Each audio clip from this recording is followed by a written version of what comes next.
Oke, kali ini akan saya jelaskan bagaimana metode turunnya Al-Quran. Dua metode turunnya Al-Quran. Yang pertama adalah inzal. Inzal yaitu turun secara totalitas. Dan yang kedua adalah turun secara berangsur-angsur, yang disebut dengan tanzil. Kalau kata inzal itu turun secara totalitas, yaitu turun dari lauh mahfuz. Lauh mahfuz yaitu tempat berkumpulnya data-data makhluk atau catatan tentang takdir para makhluk, itu dikumpulkan dalam lauh mahfuz, dan itu berupa blueprint yang diturunkan ke langit dunia pada malam Lailatul Qadar. Makanya disebut dengan malam turunnya Al-Quran.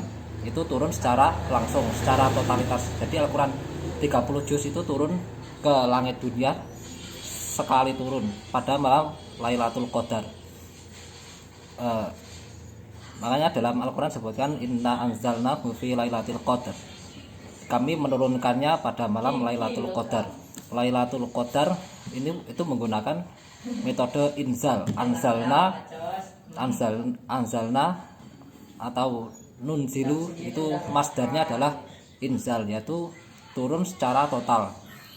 Itu metode pertama, turun secara total dari lauh mahfuz tadi ke langit dunia, dan kemudian turun kepada Rasulullah Shallallahu Alaihi Wasallam yang diantarkan oleh malaikat Jibril.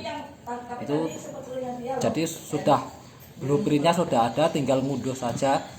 Tinggal malaikat Jibril tinggal mengunduh sesuai dengan kondisi atau situasi yang dihadapi oleh Nabi Shallallahu Alaihi Wasallam. Jadi suatu peristiwa atau suatu pertanyaan yang disampaikan oleh kaumnya ditanyakan kepada Nabi, kemudian ada turun ayat, dan itu turun secara berangsur-angsur, karena tidak turun secara langsung, turun secara berangsur-angsur. Itu yang disebut dengan metode tanzil. Tanzil, nazala yunasilu tanzila, itu turun secara berangsur-angsur. Makanya yang disebut turun secara berangsur-angsur itu hanyalah Al-Quran. Wa nazalnahu tanzila, itu dalam surat Al-Isra, yang kami menurunkannya secara berangsur-angsur.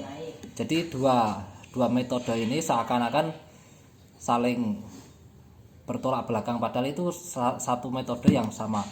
Cuma tahapnya ada dua tahap tadi.